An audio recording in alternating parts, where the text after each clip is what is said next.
All right, guys. Once again, experiencing technical difficulties with the intro.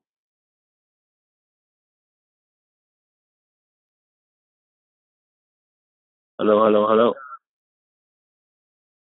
All right, just making sure you guys can hear me, man. I don't know what's going on, but welcome to Sim Standard Radio, man. We have another episode ready for you guys, episode 69, and we have lots to talk about. So we definitely want to go ahead and get to it. You know, I know everyone knows about the whole Tom Brady incident, so you guys better believe we're going to address that. But before we get started, man, let me just make sure everything is. Let me bring Smitty on the line. We got Smitty here on the line, so we're going to see how Smitty doing this evening. Azul Effect actually will not be on the show tonight. He may catch us a little later. But without further ado, Smitty, what's going on, man? Okay. Oh, nothing much, man. Just driving home from in this rain. It's raining right now. But no, I'm good, man. I'm good. Ready to do another show. A lot of stuff to definitely discuss, like you said, man. And the NFL, man, them floodgates just got kicked open. So yeah, man. Pretty crazy. But hey, what can you do? I guess that's right. The NFL way, I guess. Yeah. But yeah, man. So yeah, guys, we'll go ahead and get it started. I'm sitting here, looking at this last preseason game, and as I can see, even the backup team is just, oh man, it's not looking good for the Steelers defense. I know it's the backup team, but I know last week our first team defense didn't look that good, and that definitely is not going to be good for us come the opening game against Tom Brady, who I'm sure, as just like any other man, he's going to come out and try to prove himself and get off against the Steelers. It's their opening ceremony game for the ring. It's in New England.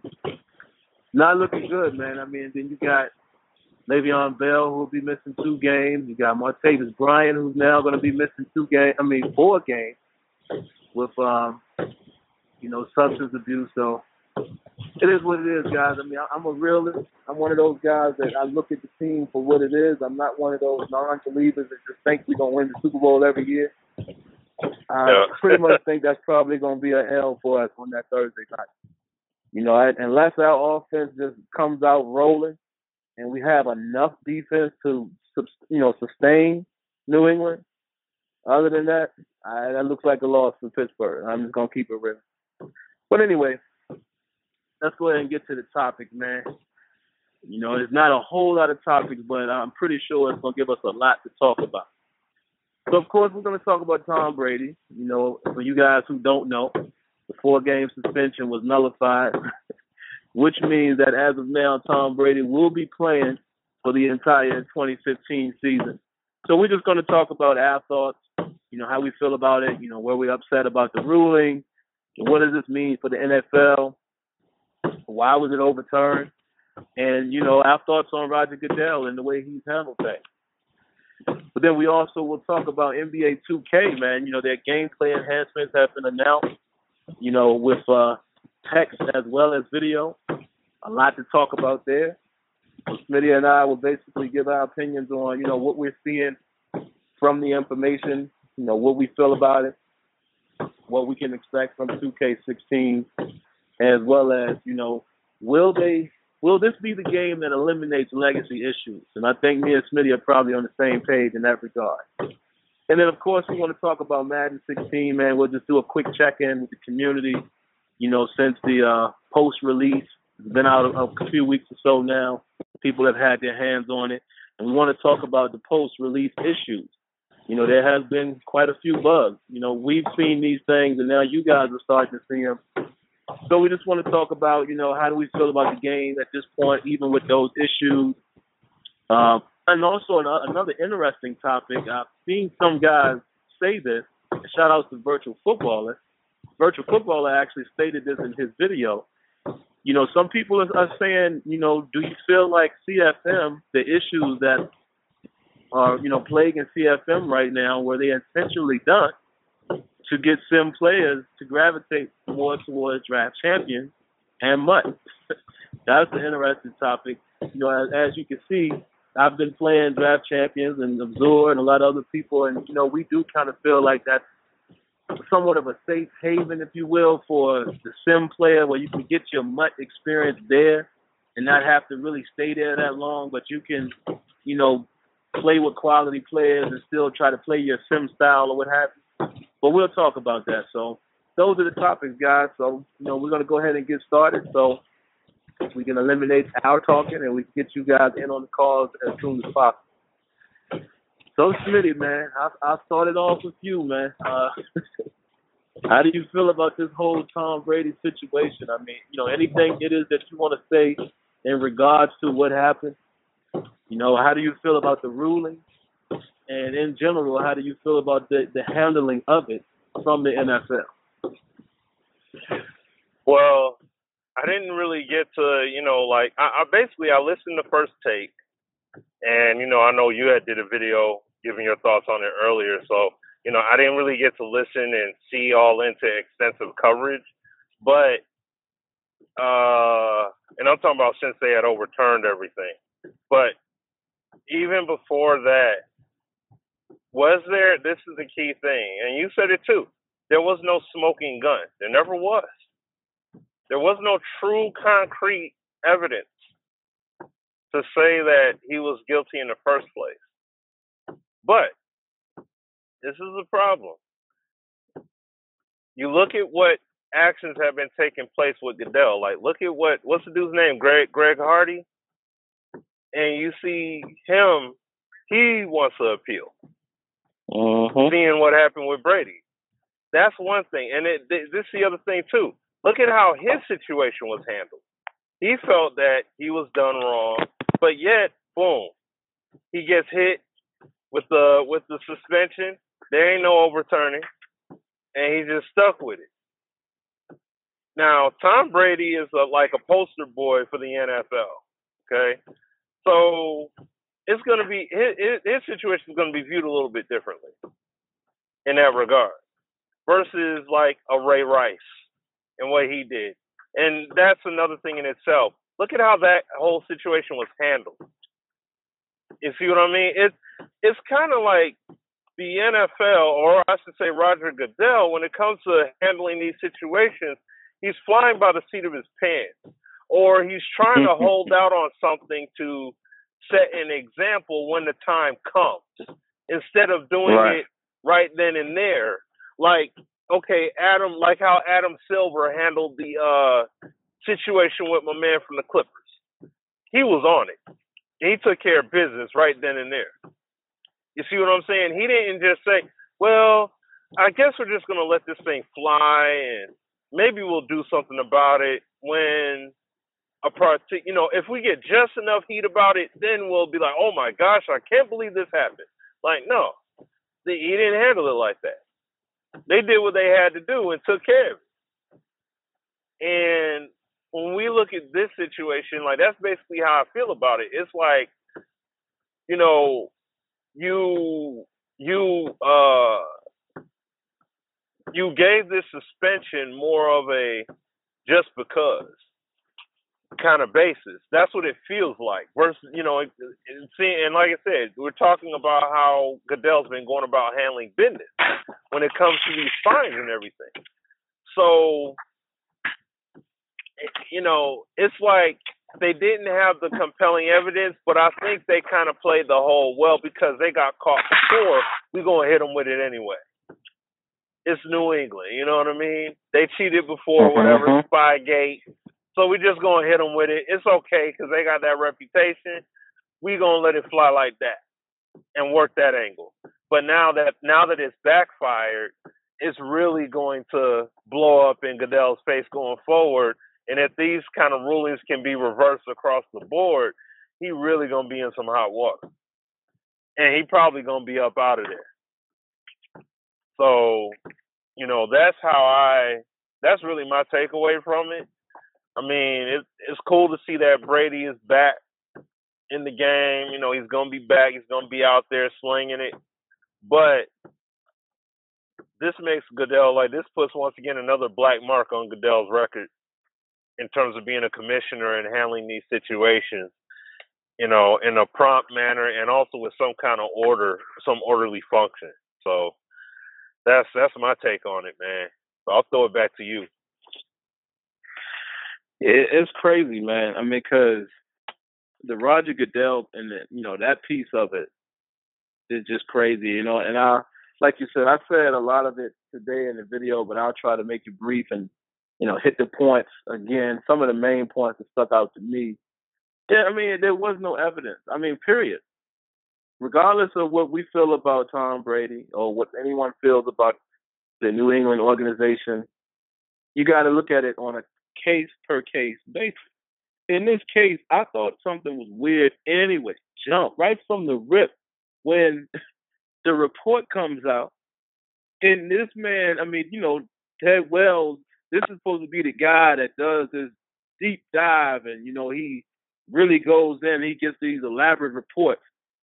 And all he came out with was, there's information that makes me feel like Brady had general knowledge. And I'm telling you, man, I mean, literally verbatim of my own speaking, I said to myself right then, I was like, huh? Generally? That's all you got? That this dude had general knowledge. No findings saying that, yeah, we know for sure that he mentioned this, or we know for sure that he did a little bit of this. My man said, generally speaking, that he had some general knowledge. So right there, I said, okay, this stinks. And then Goodell, which is crazy, Goodell they never stated what the punishment really was for. They never said, okay, you cheated, that's 4 games. Because then, as if you remember, they started basically leaning more towards the way he handled the situation. And, I feel like that too. I feel like he's guilty of something because he handled that situation like a man that wasn't all the way sure. You know what I'm saying? Let's just be honest. We all human beings. The way that man was reacting to it, even the cell phone and all of this stuff, just his reaction, his replies to the questions, he just seemed like a dude that wasn't all the way confident. You know what I'm saying? So with that alone, I kind of was like, see, something happened. But once again, Roger Goodell, he never told us what was the penalty. I mean, you can't just say, you know what, I think we're going to give him 4 games. You know what I'm saying? And you can't punish a dude for his conduct, I guess, according to the CBA. But anyway, the other points, man, I wanted to make was I'm starting to feel like maybe, just maybe, and this, I gotta give a shout out to the conspiracy theory. Just maybe, this was set up all along. Maybe Roger Goodell knew that we can't do this to the poster child, but this could be a win for me. Maybe if I come out and I make it seem like I'm being hard on Brady, then people will start being like, ooh, Roger Goodell, and he about his business. But at the end, we're gonna throw this thing together, and then we're basically at the end they're gonna find out it wasn't enough. He gets off scot-free, and I look like the bad guy.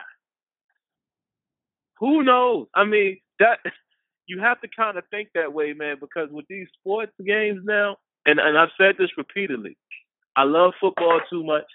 I mean, hey, I love sports in general, but I love these sports too much to accept the fact that these things could be fixed. I don't want to believe that because I played the sport. You know what I mean? I played it with my heart and passion, and I don't want to believe that all of these players, I know money is involved, but I don't want to believe that there's players that you can just turn like that. And these dudes are just rigged the game. I know it happens. I know I'm being naive, but my heart doesn't want to believe that. But when you start seeing these situations, Smitty, it makes you be like, see, if we ever find out, there's a whole lot of situations I can recall and be like, yep, oh yeah, I remember that. Oh yeah, that makes sense now. Yeah. But even if it's not fixed or anything like that, just looking at it on the surface, I just don't understand, what Goodell was thinking. I don't get it. There wasn't enough evidence, dude. Just wasn't enough evidence. Now, just to get on the Brady part real quick, and then we can move on. He knew something. Ain't nobody gonna tell me that he knows something. Come on now. I mean, let's not be stupid, man. I feel like this is a competitive sport with money on the line and all that. I'm willing to bet there's plenty of teams that try to find a competitive edge. Because don't forget, a competitive edge doesn't necessarily mean you're cheating. If you can find something that works better for your team and you can do it, so be it. Now, in their case, everybody's going to call it cheating because, they got a history. We know that. Right. Mm-hmm. But, let's not act like Tom Brady is still not a nice quarterback.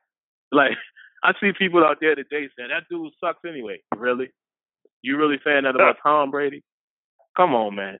So what? He had a better grip on the ball. I know that's a competitive edge, but you ain't telling me that's the reason why that they have won these championships. Yeah, they had Spygate, and like I said, they could be doing stuff this whole time, but the dude still had to go out there and perform. So I can't put a knock on him to that regard, but I will say he's a little sneaky. I've always thought that about Tom Brady. He has a little arrogance to him. And he proved it to me just watching how he responded to questions and how he handled this situation. So he did something. What he did, we don't know. But he is guilty of something. But the fact remains, dude, you can't prove it. You cannot prove. They could not prove what they were trying to prove. And even in the report, the best you got is saying we know he had general knowledge, and you go into court with that. Wow, that's all I got to say about it, man. Wow, remember, NFL. we got to remember here, guys, that Kobe Bryant got caught cheating in Eagle, Colorado, and a lot of these athletes in general be cheating and fooling around and stepping out on their girlfriends, wives, whatever. But when Kobe got caught, what did all these other NBA players do? Man, that's why I see, if you ain't ready to settle down yet, you shouldn't be out there like that. Knowing dang well they be doing the same thing. A lot of them do. But because Kobe got caught, they want to make a big-time example out of it. See what I'm saying? Like a high-profile example. Let's see what we can make out of it. It already happened to Brady once. He learned. So, and plus he's got a head coach that has experience or has knowledge with dealing with this situation, obviously. So he's going to apply some of that in the event that same situation or scenario rolls around again. So yeah, like you were saying, Sim, how he responded to things, how things got, how they went about business. If he was with a squeaky clean coach that really wasn't about all that stuff, and Brady really didn't know how to handle it, I think he looked like a deer in headlights. But because these dudes, look, the Patriots are dirty. There's no going around that. They're a dirty organization. They just got caught. That's the difference. They're dirty. Just like with the Saints and doing the whole, bounty and everything, bounty gate and all that or whatever. If they didn't get caught, somebody else would have got caught, and then they would have been the example made out of. So it's the same kind of deal. They dirty. That's it. They dirty. They know how to connive. They know how to cheat and all that good stuff. And look what happens. And then on top of that, you got Goddell, and was it the owner of the Patriots? They'd be hanging out together and everything. So you could throw that in the pot. You see what I'm saying? So there's too many things to throw in. That's why I'm saying, like, you need somebody neutral in there. You know what I'm saying? But, I mean, even then, to what level is it going to be corrupted even with that kind of change? So, it's kind of like you throw your hands up and you shrug your shoulders, and it's just like, hey, I mean, it sucks. But it is still one of those situations where it's like, it is what it is for the time being until we see some kind of reform or some kind of change that's going to span across the whole board, and all teams are going to be held accountable the exact same way. So just wanted to add that on, though. Yeah, man, and I'm gonna add this, man, because it kind of leads up to that Thursday night we talked about a little while ago. Looking at this preseason game, man, I'm gonna tell you, my heart is just sinking, man, by the minute. And people always say, "Oh, it's backups," but y'all know me. For as long as y'all have known me to talk about football and the Steelers, I've always said you are as strong as your weakest link. The word backup means you back up the starter. The starter takes a breather. Guess who comes in? You. Starter gets hurt. Guess who has to play now? You. So when I look at these backup players, some of these guys are like the number two guy. Ain't all these dudes trying to make the team. Some of these dudes are number two on the depth chart. Now, the NFL team, it's still the NFL. You might not be the best guy, but you still should be able to hold your position, make a tackle, keep containment, take the right angle. I mean, this is the NFL level, and this defense is looking horrible right now. How do you give up? They just gave up about a 60-yard run for the touchdown on 3rd and 10. And if you don't believe me, a lot of you guys saw that Bills game last week because it was one of those Saturday games or whatever, and nothing else was on. So a lot of people that watched that game, they gave up a huge run and they gave up a long pass. That was the first team defense. This doesn't make me feel good. I just had to rant for a minute, Smitty. I'm telling you, listen, man. And I know Smitty and Azul are the same way. We're real fans. And when I say that, I know some people get offended because I see some people say, "What do you mean, real fan?" A real fan knows his team inside out. He knows when his team is good. He knows when his team is a championship competitor. He knows when his team sucks, and he will admit it. He's not going to be that guy that's, "No, we're going to be all right. We're going to win 15 games." No, we're not. This could very well be 8-8 season, if that. We have, if I'm not mistaken, I think we got the worst or the toughest schedule this year. This is going to be a tough ride, man. You got your two of the best players. Le'Veon Bell, arguably the best. I'm not being biased, guys. I'm just being football here. Arguably the best running back in the game overall. He's gone for 2 games.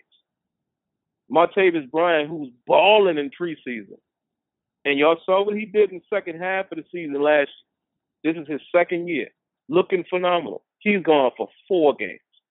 Marquise Pouncey, he's done. Might return, but he's pretty much done. Stephon Tuitt, second-year man on defense, out of Notre Dame. I know my good buddy, NYK knows who that is, being a fighting Irish fan. He's hurt right now. There's no Ike Taylor, which we know Ike Taylor was a liability anyway. There's no Troy Polamalu. What do we have? Cortez Allen at corner, which we saw what happened to him last year.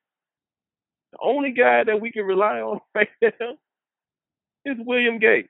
And y'all know William Gay played great last year, but William Gay has a tendency of giving up the big play as well. If you don't believe me, go back and look at some of them games the Ravens won against us a few years back. Who was the guy who gave up the touchdown most of the time? I'm just being hard on my team, man. It hurts because I feel like I'm going to have a lot of these weeks, Smitty, where I'm like, man, I don't know what happened. This is tough, man. It's tough to watch your team just look bad. Bad. But yeah, I just had to say that, man. That's a bit of a fill-up as we go to this next topic. Oh, man. Y'all might hear me rant a few more times tonight as the game goes on. Oh, one other thing, though. I will say this, Smitty. I didn't get a chance to talk about this. I like the signing of Michael Vick, man. Michael Vick actually played very well last week, and he looked decent tonight, even though, the defensive line has given up 2 sacks. But he looks very mature. Like he had a play where he scrambled, got about 8 yards, and slid. When have y'all ever seen Mike Vick do that? Like he looks very comfortable, in control, solid backup. I like that. I like that addition behind Ben because he's a veteran guy that can step in there, hand the ball off, pose somewhat of a threat in case Ben needs to take a breather. So I like that signing because as you guys know, Gronkowski's hurt, Gradkowski, I mean, as well as who's behind him, the bum. I hate to call the man a bum, but he has proven. What's the dude? Landry Jones. He's proven to me that he's not an NFL quarterback. But anyway, my fault, guys. Let's get back on the topic here. NBA2K16, Smitty. We was giving them crap last week. And the week before, we said they ain't showing us no gameplay. And people, all high-strung over the game.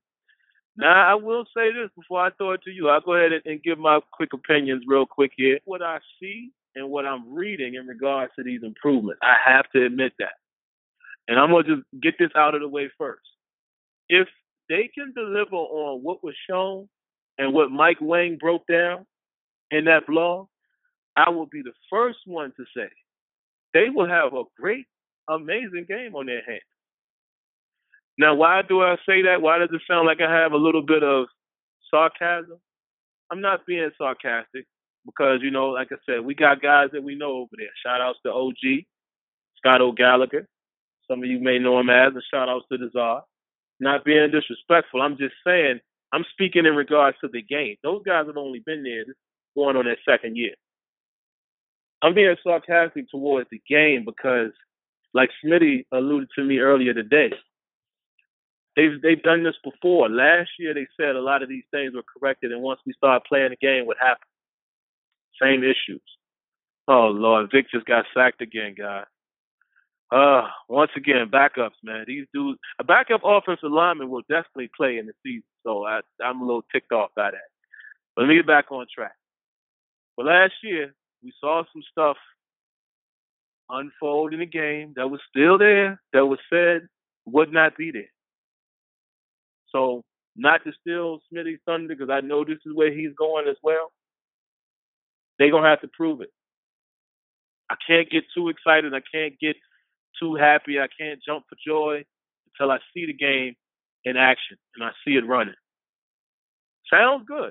Like I said, I will be the first to say, Smitty, if they pull off what is said in this video and in the blog, I will personally make a video and say, by George, they've got it. They did it. We got an amazing basketball game here because I like Mike Wang. Everybody knows that. I've said that plenty of times. Mike Wang is a solid developer. I've never met him personally, but he's proven his worth.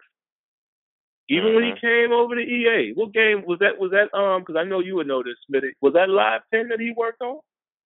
Yeah, Live 9 and 10. See that? And what was happening? The game was changing. Live 10 still, most people are saying, was probably the best one we've seen overall.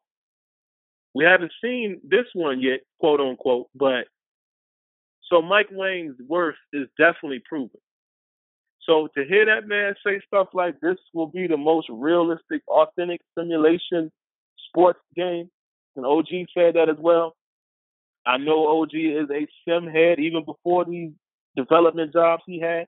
He's all about sim. So I have to believe these guys a little bit. But again, it's the same with any game, man. We don't hold no punches.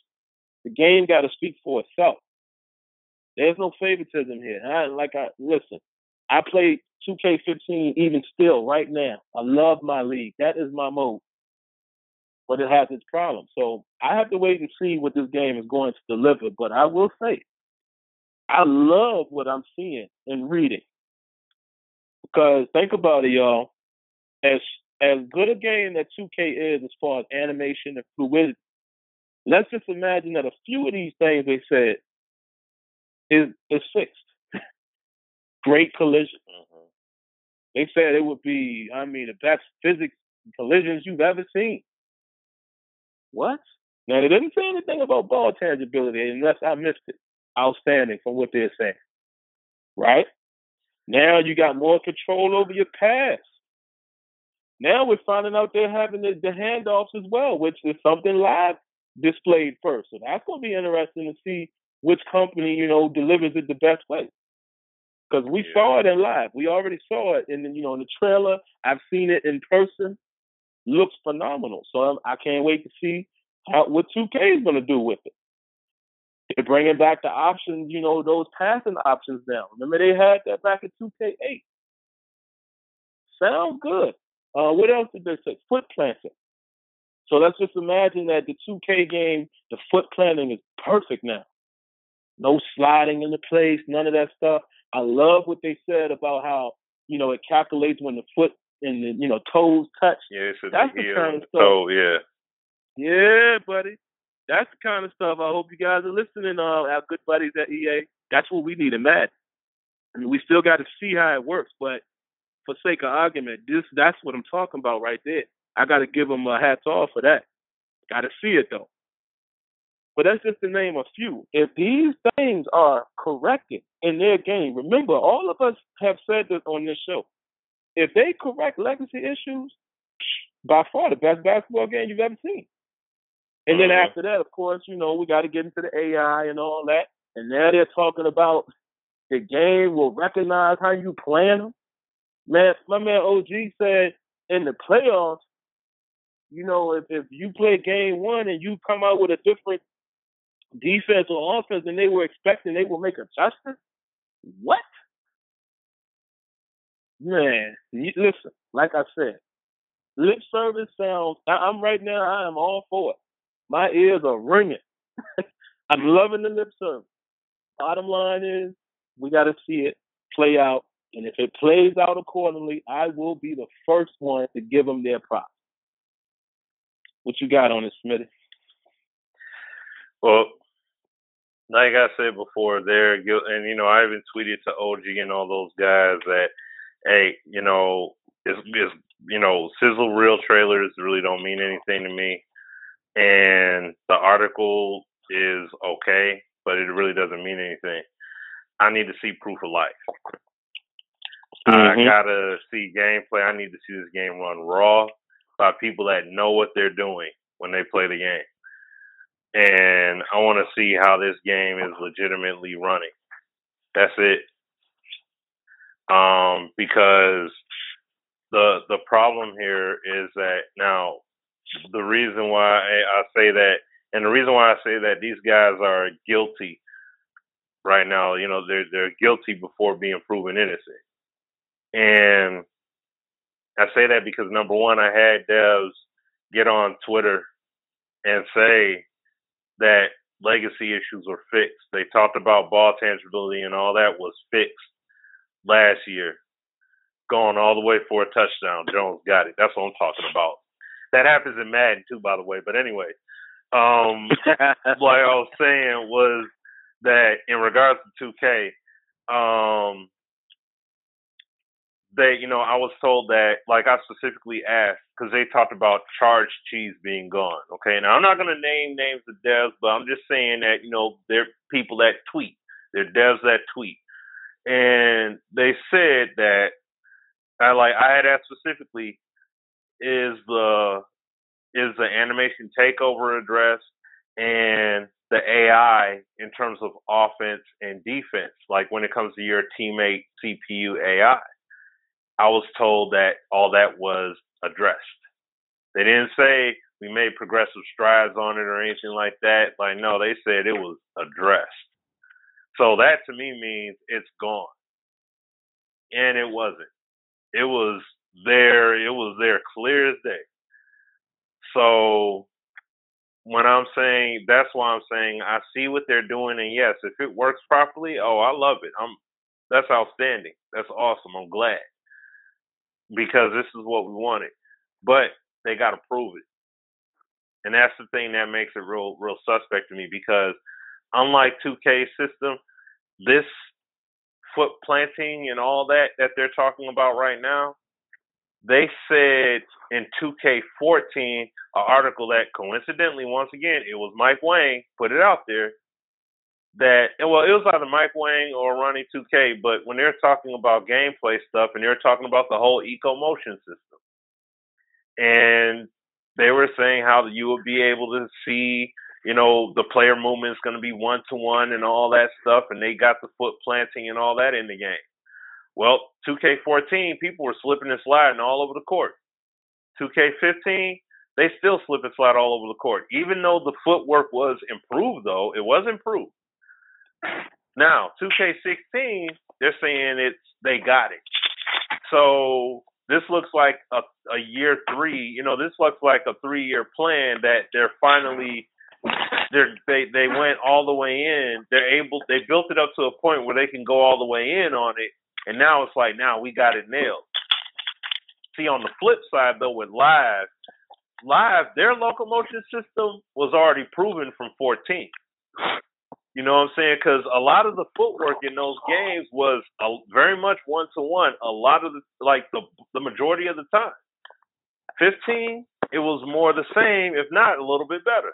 16, now, Sim would be able to tell better than I could, but from what they're showcasing, now you have the animations to better animate the quality of the movement.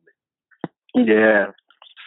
So that's why when I seen the trailer, I'm like, from what they're talking, they both sound the same here. I'm like, they sound like they have a similar system, both games here. So this will be interesting. So this is what I'm saying. I like what's being done in principle. I like what's being done out of both games, and I love what 2K has on the table. But I can't say for certain that I'm like overall totally pleased with it yet, because you're saying that now you're not going to feel tied down to any animation. I could believe that more in Live than 2K, because Live you didn't have that many animations to hold you down like that. Even though they did have some 2-man animated sequences where you got stuck, but they didn't have nearly as many as 2K did where you would get stuck into. And the other reason why I say that is because in that winning trailer 2K did, if guys remember, you had Blake Griffin dunk on, I think he dunked on LaMarcus Aldridge, and he did that standing fetal position basically. Like he just stood there like he was just going to take the dunk. Now, my question is this.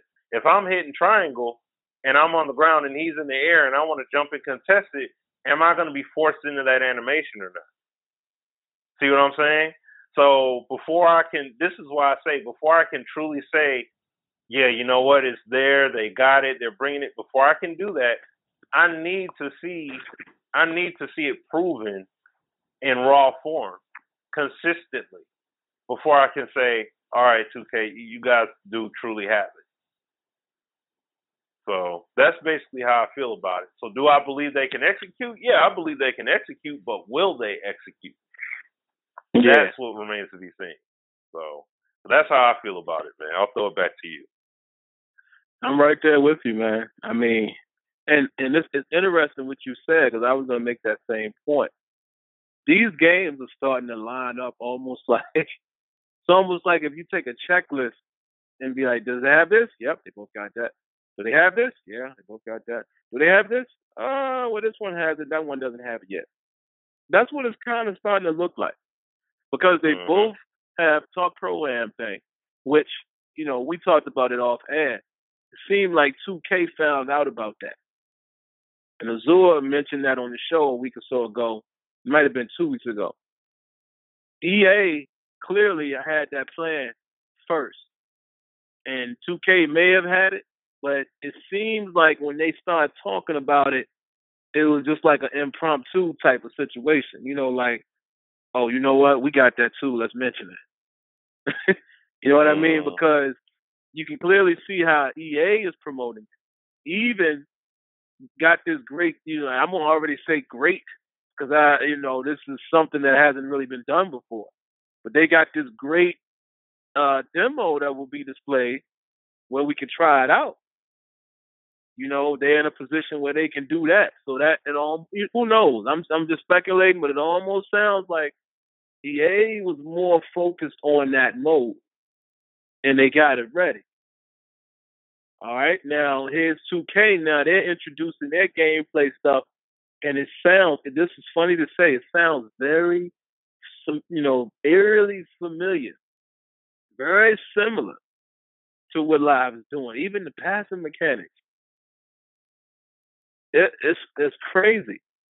You know what I mean? But the beauty of it, though, this is what you get with competition. Love it.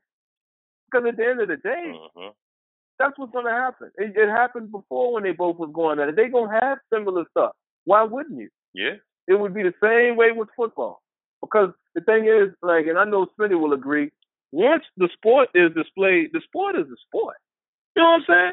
It ain't, you know, it ain't like you can add more stuff to the sport that ain't there. I mean, football is football. Basketball is basketball. The competition factor is, well, how is each game going to represent it? That's it. But, you know, I see people always say, even with Madden is getting it even now. Oh, man, they just copied from 2K. Why wouldn't we want these games to have the same thing? You know what I mean? Like, why wouldn't we want EA to kind of copy or mimic something that 2K5 or 2K8 had if they're trying to build Madden up to a point where we want it? If we're trying, you know, for this game to beat the quote-unquote king, why wouldn't you want EA to implement some of the same features in their way? It always baffles me when I hear people say that. All they did was copy 2K. But isn't that not what we've been asking for? Do y'all not remember my videos with 2K videos? And I was like, man, Madden needs to do this. And with this basketball thing, this is exactly what I want. Exactly. I want them both to go head to head. You get a feature, you get the feature. You do it, you do it. You know, like I want to see them go head to head on an equal playing field. And as I say that, I have to mention this. If 2K nails this stuff, it ain't no equal playing field no more, y'all. Nah. 2K is ahead. 2K is way ahead in terms of, even if you don't want to talk about the game, in terms of commercial success and notoriety and popularity, like, that's going to be bad for live. Even if live is good, it's going to hurt them if 2K actually nails this stuff that they're talking about. And it's a great game.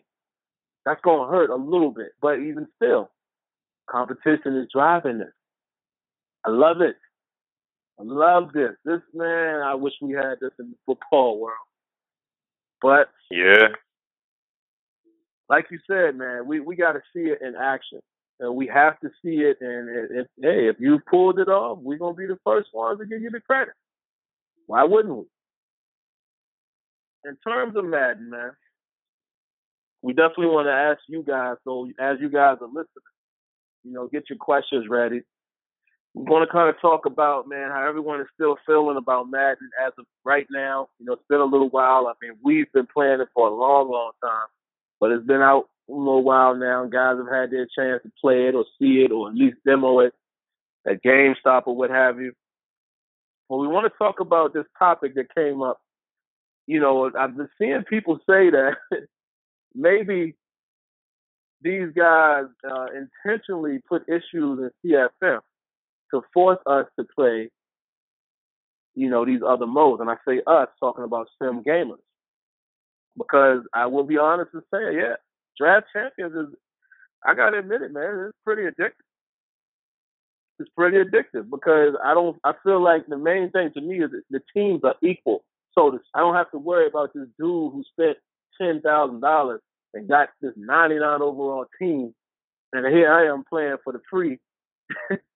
You know what I'm saying? I don't have to worry about that. It's basically an equal playing field where we both drafted our players. You know, you're going to get some star players. You got a base squad.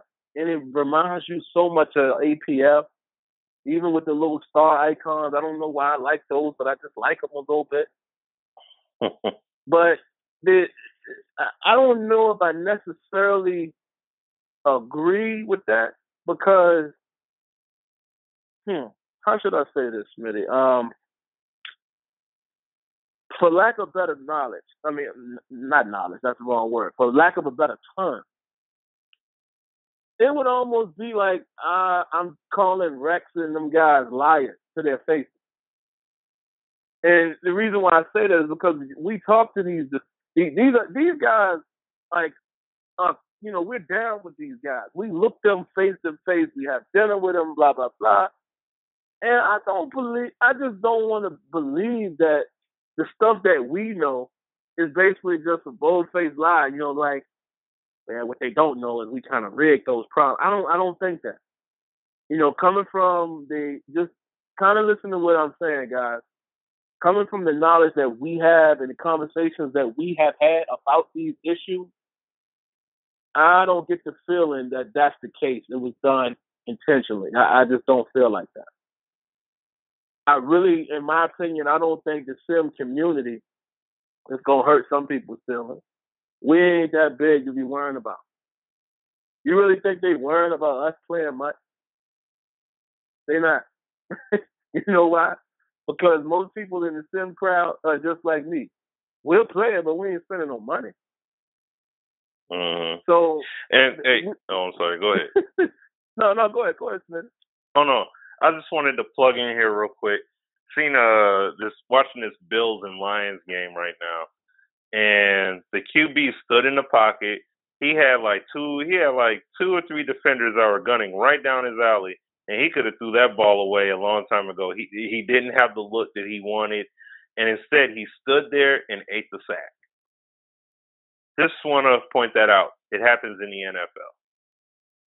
So, it happens in the league. It happened in Madden. And I'm talking about a situation where it's like, why didn't he throw the ball away? He had time to do it. And he just ate the sack. It happens. So, yeah, I just want to plug that in. But no, go ahead. Just like the Carolina Panthers just threw another strike downfield for a touchdown. It happened. 17-0 right now, man. I tell you. But anyway, I just don't see that we don't matter that much. If you understand what I'm saying, to where those who make decisions are gonna go out of their way to do stuff like that, because for one, there's no guarantee that this crowd is going to play these other modes just because CFM is not working. That's just my opinion. I mean, I don't know if people are really serious about it. I'm just saying, you gotta just kind of think, man. Like, that's reaching a little bit, in my opinion. But it's just my opinion. I ain't knocking nobody else. I'm just saying, my opinion is a little weighted because we behind the curtain. So you understand what I'm saying? So I'm pretty sure. Not saying that we are the geniuses or anything like that, but I'm pretty sure that we would have caught a little wind of that. You know what I mean? Because we've been able to catch wind of certain things that we see happen that we just don't really say all the time. And Smitty knows what I'm talking about. We're pretty good with noticing stuff that's actually going on. But yeah, despite that, man, I still feel like the gameplay is showing itself. I will say it again. The more and more I play this game, and I've been doing a lot of testing. I've been playing with, Neff's rosters that he's creating for some of us here, and I'm seeing a lot of stuff, man. The little detailed stuff that we've asked for so long in any football game, not just Madden. I'm just talking about period. And to not recognize these things, I see people that denies it, and it is what it is. But it makes me question sometimes, Smitty, like, what exactly were people looking for? Because it's cool if you don't like something. If you don't like the game, hey, you just don't like it. It's no big deal. But when I'm watching people's videos and other people come into their video and they try to discredit the good that they showed in the video, and I'm like, but that's something that we all been asking for. So why are you in this man's video discrediting the goodness in the game that he's just trying to showcase? Like, every video doesn't have to be dog and Madden. It seems like it has become to that point with some people who are on YouTube. or not even people that are on YouTube. Mostly these are guys who just, they're commenters on YouTube. A lot of these guys don't make no videos, first of all. They don't make no videos. They're just commenters. And to me, it's funny just watching it because I don't even look at hardly the comments on my videos. So I apologize to some of you guys that wait for a reply. I don't really look at it no more. I browse through it. Well, I don't care about that stuff, man, because there's always somebody there that's got something ignorant to say, and I choose not to see it. But again, I'm just speaking on behalf of what I feel about the game right now, and I'll pass it to Smitty. I love what I'm seeing out of Madden 16. I love the direction. Since I have been going down to EA Sports, I do not feel like anyone has pulled my leg, pulled my chain, tried to put the wool over my eyes, been dishonest to me, and it's showing in the product. And a lot of you guys probably believe that because a good amount of you guys come on this show and y'all say, man, y'all said it, man. Y'all have been shooting it straight this whole time. We tried. We tried to keep y'all right there with us. We told you that Madden 16 was going to be the game that makes everybody say, whoa, these guys, okay, they can do a little something. Now, this is what I'm asking out of our community. Let's keep pushing. I'm not telling you to not make a flawed video. I don't get into all of that. What I am saying, though, is be active with feedback. And, giving feedback on things you want to see fixed in the game, but also feedback on what you want to see going forward. Because as you can see, these dudes are listening. This is the time to take advantage of them listening to us. Let's be more active in that regard. Because, again, we said it before, the devs already know the issue. Point them out. That's cool. If that's what you want to, spend your time doing. I've chosen not to do that because I don't have to. I just talk to Rex today. I talk to these dudes all the time. So don't expect to see that on my YouTube. But we need as much feedback as possible because these dudes listen. But anyway, I kind of went off the point a little bit. I feel like right now, Smitty, even with the issues, I feel like with the issues, of course, that happens with any game. I mean, every game comes out with problems. 2K last year came out with numerous problems. It happens.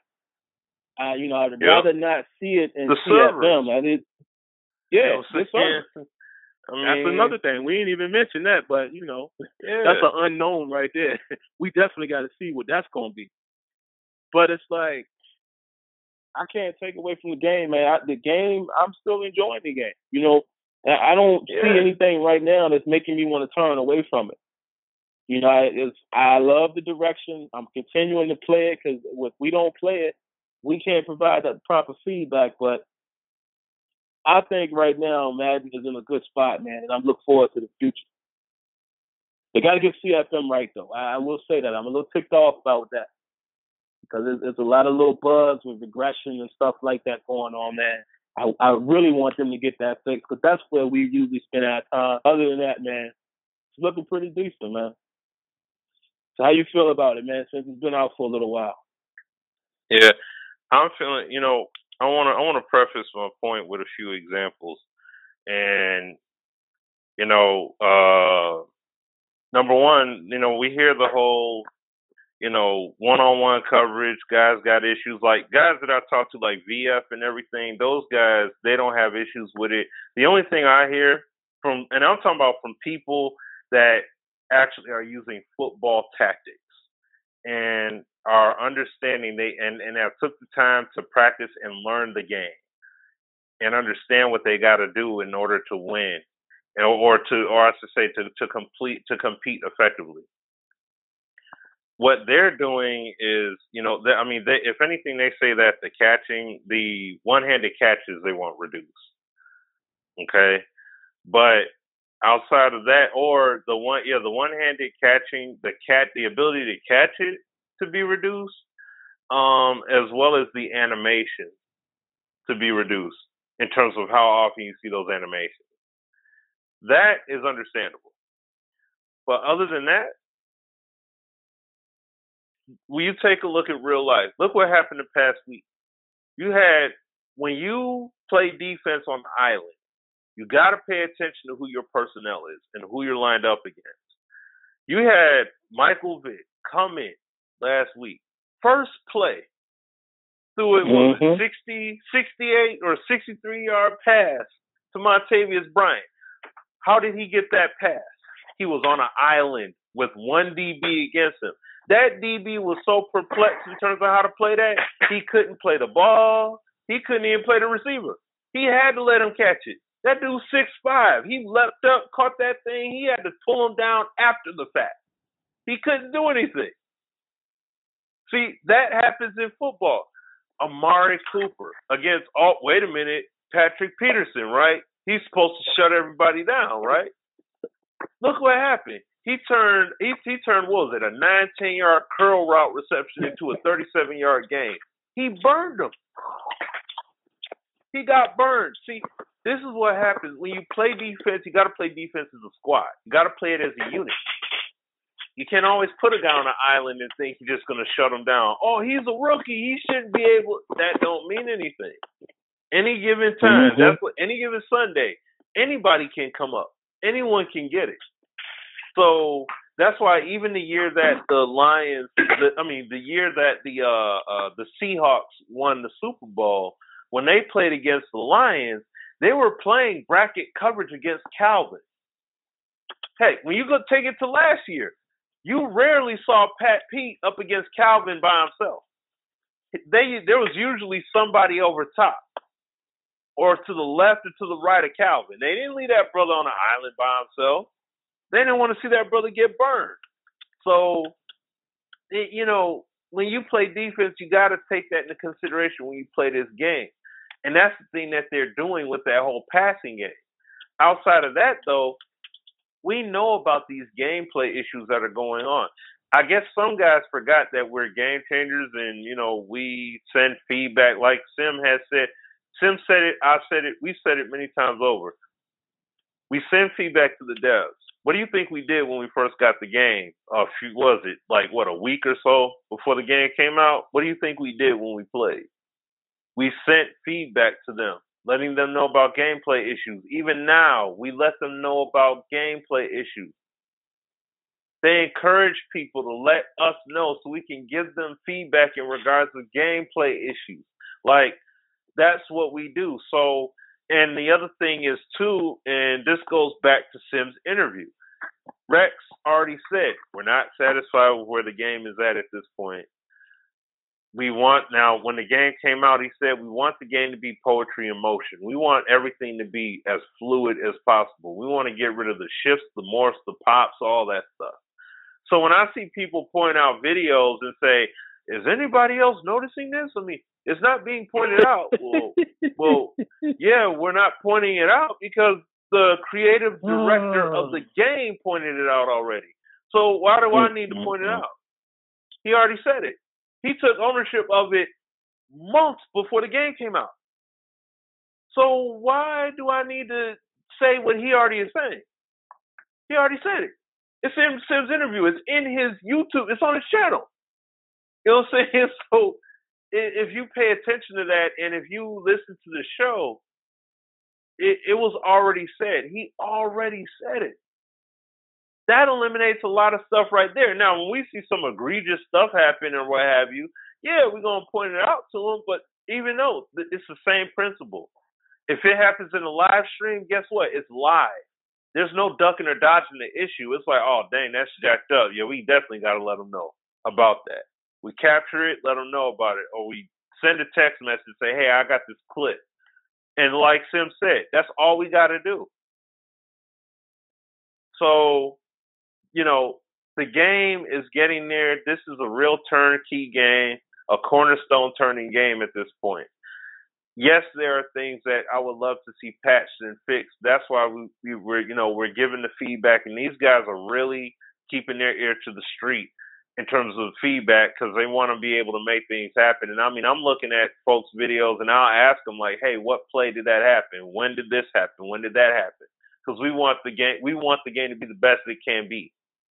You know what I'm saying? This game, let alone what's going to happen in the future. So that's why I'm saying, like, is the game good? Yes. Does it show greatness in it? Oh, no doubt about it. But is it exactly where it needs to be at yet? No. Creative director already said it. We all know it, obviously. So let's see what these dudes do in terms of patching and refining the game and the mechanics and things like that. And let's keep this movement going, man. Let's push it. CFM and all that stuff. Holla at Shopping Mad. Those guys really push that movement real hard. Holla at those dudes for that. You know what I'm saying? And push this stuff, man, because this is a community effort. I can't emphasize that enough. Yeah, there's nothing wrong with having fun with the video game. That's the whole purpose of it. Like, I don't play games in a potty mood and angry. That doesn't make sense. I play these games for enjoyment. That's the purpose of it. Like, I play games for entertainment and enjoyment. I get on with like-minded people and have fun, laugh and joke and all that and carrying on. And why am I going to play a game and not showcase things that we've been demanding for years? Like, I got APF videos from dang near 5 years ago making points that are literally in Madden now. You best to believe I'm going to point it out and say, yo, look what Madden has now. I'm going to do it. I don't give a care what game has flaws. Okay, name me a flaw-free game. You know what I'm saying?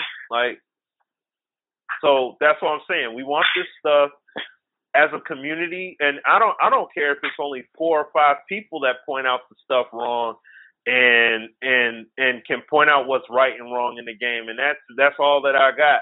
That's all that we got or whatever. Hey, I'll take those 4 or 5 people that will point it out, tell it as is, the way it is, and say, all right, these are the main problems, guys. This is what needs to be fixed. Bet. Point it out. Let's get this thing done. Because this game is never going to be perfect. Ever. It's never going to be perfect. It will always have flaws. So if I spend all day doing that, of course I'm going to show you how broken Madden is. Of course I'm going to show you how broken FIFA, PES, MLB The Show, NHL, NBA Live, NBA2K, all of them will look terribly broken if I spent my wheels doing nothing but that. You know what I'm saying? So I didn't mean to go long-winded with that, but I just want to say this though too. There's nothing wrong with doing flaw vids. I know some people that's their mainstay. I'm not saying there's anything wrong with it, but what I'm saying though is that it's going to happen. That's inevitable. Every game is inevitably going to have flaws pop up. That's just the nature. That's just the nature of the business. Okay? So it's just a matter of, and that's why Sim does it, I do it, Azura does it, especially when we start our league up. We're going to live stream the game because when we live stream the games, you see the games as is. It's raw and uncut. So you're going to see the good, the bad, and the ugly, especially you're going to see it playing when we play against like-minded people. So there is no masking it or there is no gassing the game up. Like, that's the game as is right there in front of your eyes. So I'm looking forward to, that's what I'm saying. That's why I said a few weeks back, I'm looking forward to Madden 17 because of what they already have laid out here. So, but I'll cap it at that. I'm sorry to run on like that. Apologize. No, man, nothing wrong with that. But yeah, and the last thing I'll say before we get the callers in here, let me say this as well in regards to the callers. We're gonna bring 623 on first. He was one of the guys that we couldn't get on last week as the show was running out for whatever reason. We'll bring him on first. Of course, we do have 757 in the queue, so 757, I know you don't mind. We'll bring you in after him. And then after 757, we'll open it up for the rest of the callers. But real quick, before we do that, the only other thing I would say, man, is, and I'm going to be real brief with this. All we're basically saying is, why are you expecting certain videos from us, guys who work closely with the devs? There's plenty of other people out there that are going to show you that. I don't need to show you that. I don't have to. That's all I'm saying. I'm not saying not to do it. Like, you got guys like Ryan Moody will show you flaw videos. And he also showed a positive video. So, you know, if you really want to see that you have it right there. You know, you have a guy like Moody and there's other guys that will show you that. So why is it a concern for me to show this? That's all I'm saying. Respect the position. Respect the position that we're in, and don't. You understand what I'm saying? Like, why are y'all expecting us to be the same way we were before we had access? That in itself just doesn't make sense. You understand what I'm saying? It just makes absolutely no sense for us to not evolve and just be the same exact guys we were before we had access. If that's the point, what's the reason of having this access and having this relationship with the developers? Don't you understand how relationships work? I mentioned that a little bit last week. But these guys expect me to holler at them. Sim, let me know if you see something. You know what I mean? Like they don't need me to put something in a video and then show it. Because think about it, if that was your homeboy, and he find out that you blasted him on Twitter, he gonna be like, yo, you couldn't call me? You know, and it's not like you hiding of it. It's just like when you have a direct relationship with somebody, you talk it out because you have that connection. You don't have to go fishing and hoping somebody will see it. That's all I'm saying. And I'll give another quick shout out to I see Versus has come back. And I want to say this about Versus. I love the way Versus used to do his videos in the beginning. Before he got into some of the beefs with people and all that, and he's starting to do it again. Like these videos, Versus was always good at showing the problems that he had with the game, showing positives that he had likes in the game, and showing, you know, what he's doing to try to rectify those issues with his sliders. That's the Versus that I loved back in the day, and it looks like he's doing that now again. Great to see that, man, because I'm going to tell you right now, Versus, when he was doing this thing with the sliders, he had some of the best sliders. Just in my opinion. But I feel like that man has some of the best sliders in Madden. So I'm looking forward to him getting his slider set going, and I'm going to try him out because, like I said, Versus is one of those guys. He doesn't just fly off the seat of his pants. You know, he has a method in how he does his thing. Just like we say about Neff and his ratings, there's a method. It's not just he's just some ratings guy. No, he has a method. These are the guys that I gravitate to. So shout outs to you, Versus. I don't know if you even know about our show. Maybe you'll hear this, maybe you won't. But yeah, I'm looking forward to that. All right, so yeah, let's go ahead and get to the phone calls, man. We'll bring on 623 first, and then of course after that 757. It looks like as of right now, only 205 will be after that. If you're listening online, again, guys, if you want to call in with a question, comment, or what have you, you can reach us at 516-453-9126. Press 1, and we'll bring you in. All right, so let's go ahead and get 623 in now, man. We apologize for last week. We don't know what happened, man, but thank you for your call. Go ahead, man. We got you. Hey, how's everybody doing tonight, man? What's up, Sam? We good, man. Zura, Smitty. What up? Yeah, man. Yeah, I just watched that Versus video today. He was talking about getting his sliders set. And I like Versus, man, because he's a positive guy. I mean, he says what he doesn't like about it, and he's not bashing the game. He's just saying what it needs to improve on.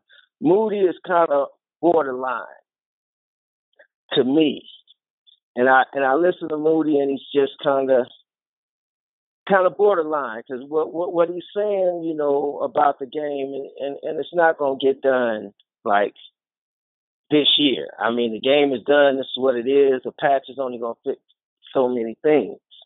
So kind of borderline, you know, and I don't know, like you said, I don't know what they're comparing it to. I mean, you looking at the game is great to me. From last year, I compare from year to year. So this year was like a tremendous leap. And to say what it's not doing compared to what it is doing is crazy. Because from last year to this year, things that I'm seeing in this Madden, like, for instance, the sideline navigation. I've never seen Madden navigate the sidelines like it has this year. From the back of the end zone to the sidelines. I mean, I'm just seeing some incredible catches, toe tapping. I've never seen that in Madden to this extent. This accurate, it's just blowing me away. And this is the most I've played it in years. Because it's just that good. I mean, I haven't played a football game this much since 2K. And this is gonna be the last time I talk about 2K because I believe Madden is making arrangements for 2K to just, we're not gonna even have to talk about that anymore after this year. At the rate they're going.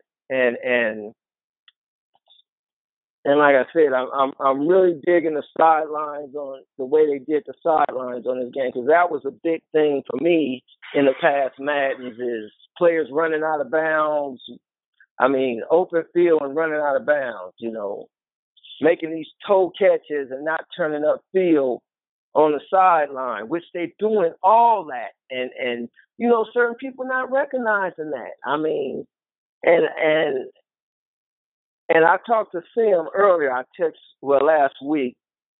I just hit him on Twitter, and I told him Madden is breathing now. And what I meant by that is that the emotion is back in it. From Rex to Clint, you feel that emotion in the game, and that's what's been missing in Madden for years is that emotion. Because football is an emotional game. And if you're not capturing that, then you're not gonna feel the game like you're supposed to. Especially a sim head, if you're not feeling that emotion, you're not gonna get into the game. And usually around this time when Madden comes out, a lot of sim heads are getting to the point to where they're seeing this is not happening, the emotion's not there. So a lot of us start not playing it so much already because the old Madden start to rear his head again. You start seeing this, you start seeing that. That's not happening this year. I'm just excited today as I was last Tuesday. I mean, I'm at work thinking about schemes I got to run. Plays that's working, plays that's not working. I haven't done that in a Madden game, man, I couldn't even tell you. Since their helmets was flying off and John Madden was doing the commentary. Oh man. I mean, this is a big leap.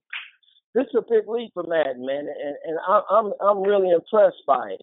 I give big ups to Rex and Clint, man, because they putting that passion back in this game, man, and back into what EA was about back in the day. I'll go way back, man, from when I was playing this thing on the 3DO, man, back in the day, the Panasonic, the good system. Whoa. So I know Madden. Right. I know Madden. From 92, when I told my boy to take me to Target, I had to get some toilet paper. But I came out with a Sega Saturn. He's like, man, what you doing? Because I knew if I told him I was going to get the system, he wasn't going to take it. So I go way back, man, and this is incredible what I'm seeing on this game. The catches and them talking about nerfing it. I mean, if you don't know about football, man, that's what the rookie level is for. You play on rookie. You go do the trainer if you don't know about football. Don't get frustrated because you was good at last year's Madden. And this year's Madden, you got to do a little more practicing and scheming and working on your defense. I mean, don't get mad at the game. You got to handle your own business. If you can't handle it, you level down.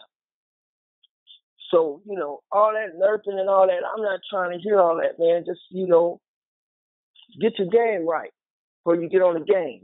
I'm playing it now while I'm watching you guys talk.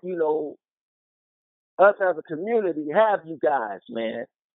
And we can talk to you guys. Like I said, I talked to Sim about the headsets. I think that was Madden 25 or one of them, man. I'm like, every blog I've seen, I'm like, get headsets on them coaches. Because the coaches is looking at nothing. They acting like they're looking at something. And I'm like, get some headsets on it. Every blog I went to, I was like, headsets. Put headsets. And I guess Sim heard me on one of them. He said, okay, I'll talk to the devs about it. And, man, that next patch came out, these guys had headsets on. And that's what changed my perception about Sim. That's what changed my perception. I'm going, okay, well, they ain't the greatest headsets. I mean, they were on. I mean, they did it. They didn't look the greatest, but, man, they had headsets on that next patch. And I'm going, they listen to this dude. Who is this guy? So I said, well, hell, I better start listening to him, too. Because they listen to him down at EOS. Then you put this blog up, say, go to the doctor, man. Go to the doctor. And I'm just gonna get off the man for a minute, because you was like, go to the doctor. And I'm listening to you, and I was worried about if I had diabetes or not. And I was scared to go to the doctor because of this. But I watched the video, and it was like, oh, I went to the doctor, got checked out, what's the rules. So I said, all right, I'm going to go, man, make sure everything is cool, So I went to the doctor, found out, they ran the blood test, everything. I was cool. So I was worried about nothing. But I wasn't going to go till I heard Sam say it, man. So good looking out for that, man.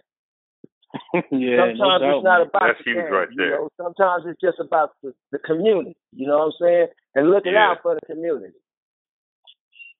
So, yeah, man, I'm just going to, that's all I got to say, really, man, and it's just enjoy the game, like you guys are saying. It's about having, at the end of the day, you want the game to perform. It's just football.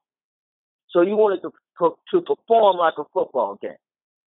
And you want to see things that's happening on Sunday, which, hey, I look at the TV and I come play this game, man, it's happening. I mean, I see the sidelines coming along much better than they have been in the past few years, since the 25. So I see they're working on that. They're working on the crowd. The crowd is outstanding. I've been playing the MUT and the commentary. I've been listening to the commentary. I've been in some struggles in the MUT, the journey thing. And that commentary is just right along with me, man, as I'm getting deep into this game. Last seconds, overtimes. I mean, the commentary is getting there. Everything is coming along. I can see it. I can see it happening. And that's what I'm saying. Madden is making arrangements to just dead the 2K talk. And I see it coming. And this is the last time I'm gonna mention 2K, because the tackling, everything I'm seeing, is coming along, man. And I got a friend, he's saying I'm a traitor and this and that, because I'm telling you gotta play this, and he's still comparing Madden to 2K, and I'm like, if you keep doing that, you're not gonna never see the good in Madden, because you keep comparing the two. Compare Madden to last year's Madden. Don't compare Madden to 2K. That's a whole nother thing, and you ain't gonna never be satisfied if you keep doing that. So tell him to play it. He's still set in his ways, but hey, let the revolution continue, man. And you can't stop evolution. It's gonna find a way. So that's all I got to say, man. I appreciate you guys, man. Keep up the good work, and keep your ears open. And my channel will be coming up soon, man. Lakers for Life, 024, aka Headsets, man. Thank y'all. Appreciate it. Oh, man. Thanks for the call. I don't even think it's much for us to say after that, man. And sometimes I appreciate those kind of calls. I know, we let it go for a while, but I didn't mind, man. I like everything that he said. And like he said, even with the doctor stuff, man, like he said, it's not always about gaming, it's about community. And even though we don't know each other. A lot of us have been commenting and what have you to each other for years. You know what I mean? So it's almost like you develop these kind of relationships. And that's why I did that. That's why I shared that with everybody. Like, I had just got back from the doctor and I was like, hey, man, I know a lot of you guys are young men or, mid-aged men or whatever. Like, we all in that group where it's time to make sure you're taking care of yourself. So that was great. I love that part of the call right there. But, yeah, man, like, I don't know, Smith. I don't really have much to follow up off of that one. And I really love what he said about, let's keep the movement going. You have to recognize the positives because some people fail to realize that Madden is still progressing. That's the whole point. We're trying to get it there. It's not there. So some of the critiques that I'm seeing, I'm like, really? Like, are you serious? We all know that. But to each his own, man. But unless you got anything, Smitty, we'll go ahead and throw, grab 757. Yeah, no, you grab 757. I mean, no, man, my man got it. So, what I'm saying? And that was a great call there. Great call. Yeah. And on top of that, we appreciate all the support, man. No doubt, man. No doubt. No doubt. So definitely let's go ahead and get 757 in here. I know he got something good for us. He always does. 757, man. What's going on with you tonight, man? What's up, soldiers? How about that call, man? Huh? Yeah, that's all I'm saying. That right there sums it up in a nutshell with a lot of things that I discuss. Because I'm hearing people often talk about, 757, he's so passionate. What I want some of the young listeners to understand is I've literally seen just about every video game process. I've seen from 10-yard fight all the way to Madden 16. That is basically the whole revolution of football gaming. Now, I understand why people are so in love with 2K because that was the first time that we thought that the impossible, we immediately seen that it was possible. They opened our eyes to a different way of putting everything that was in the build of a football game that we kind of seen from the commentating to the halftime to playing in game to seeing other games. It was what we were seeing on Sunday into a video game way years ahead of its time. I get it. I felt the same way about it. Being able to truly run over a player. And for that period, it was an unbelievable game. But here we are now at Madden 16. And the game is getting so unbelievable and scary that the players are almost becoming their own little entities, their own little people, and doing whatever that player is supposed to do at the moment he's supposed to be doing it. For instance, I played against the Texans, and J.J. Watt was everywhere. For the first time ever in a football game, I had to identify where he was. And say, I have to block him. I got to run away from him. I got to do something, but I can't let 99 destroy me. And still didn't do a great job with containing him. He still got to me. This game of Madden has so many things in it, and it's only been out for 10 days. It's only been out 10 days. I understand the situation with people being frustrated with CFM, but it's hilarious to me that everybody wants to start a CFM, but half of y'all ain't even figured out how to play the daggone game yet. But everybody want to jump in and do this 32-man league and get it popping. Figure the game out and see what's going on. Create you a test CFM like I'm doing right now. Now, a lot of these 103 accelerations and all those things, I haven't seen them. Maybe I'm the lucky one. But my thing is I ain't seen them either yet. Extremely smooth. But it's this. The scary thing is that the guy said, "Hey, they getting better." Like, do y'all realize that this game that we're playing now is actually going to be improved next year with a full development cycle? Are you kidding me? Now, Rex, we gotta address this trench warfare. I need more than this one. I need more than this one button push against my defensive line. I don't feel like I'm controlling him. I'm feeling like I'm pushing a button and hope that he reacts. We got it. I'm pass rushing, and sometimes I pass rushing. I'm running into other offensive linemen, other defensive linemen. We gotta rectify and that same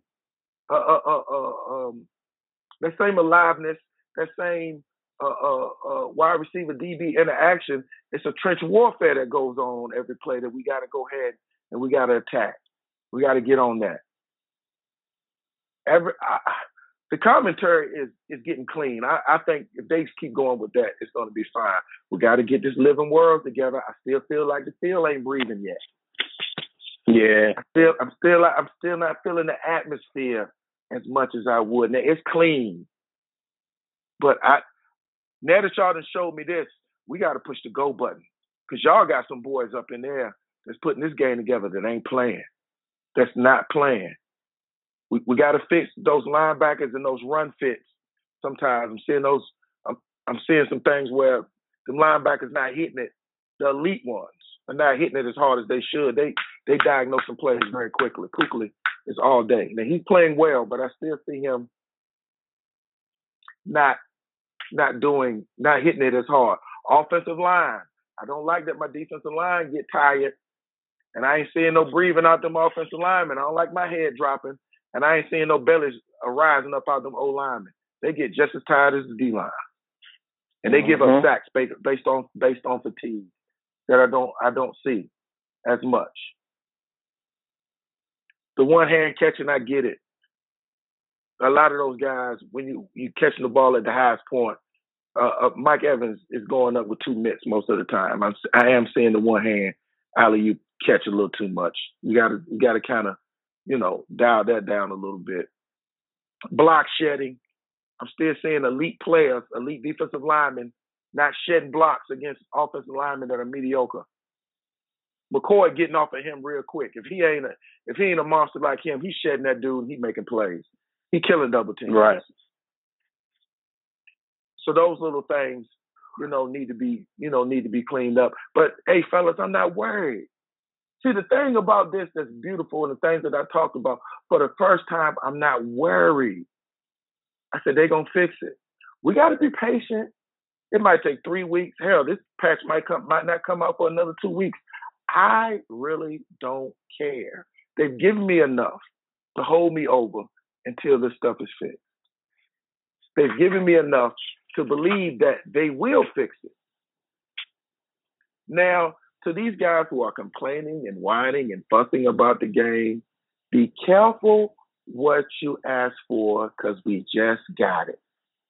Now, your job is to figure it out.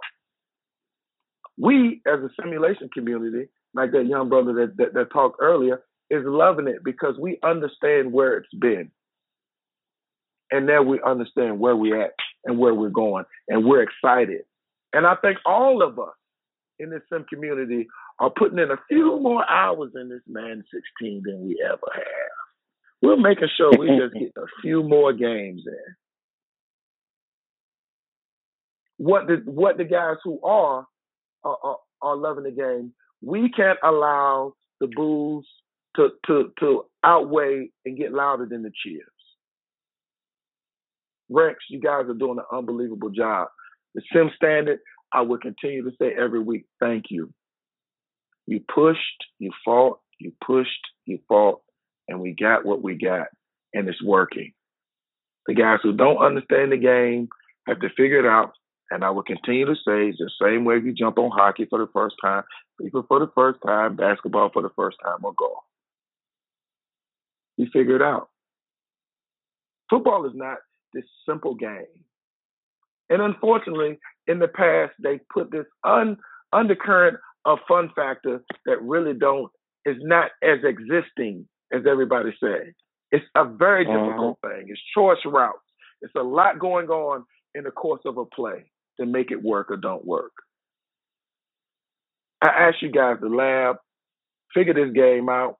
There is no denying where we are with this game, and I'm loving where we're going. I'm looking forward to 17, 18, 19. I'm looking forward to it. So hopefully those guys can take a little bit of breather, because right now they can't, because we ain't what we're supposed to do. But we're just adding on cherries on top. And I think they're about 2 years away from that. I think 18 will be the one where we say, oh, shit. This is it. Yeah, guys, thank you for your time. Continue to push the thing. I'm going to do a review, Sim. I'm probably going to send it to you, and I'm going to talk about my journey, how I seen it, just from a consumer, as a former professional athlete, to actually really being a gamer and understanding the history. And for you, Sim, I understand your frustration. See, because I'm a football historian. See, I remember LaVon Kirkland. I remember Ferrier. I remember Greg Lloyd. I remember Kevin Green. See, I remember those linebackers that used to get after that thing. And you've always prided yourself on that steel curtain mentality. So Pittsburgh fans don't understand giving up points.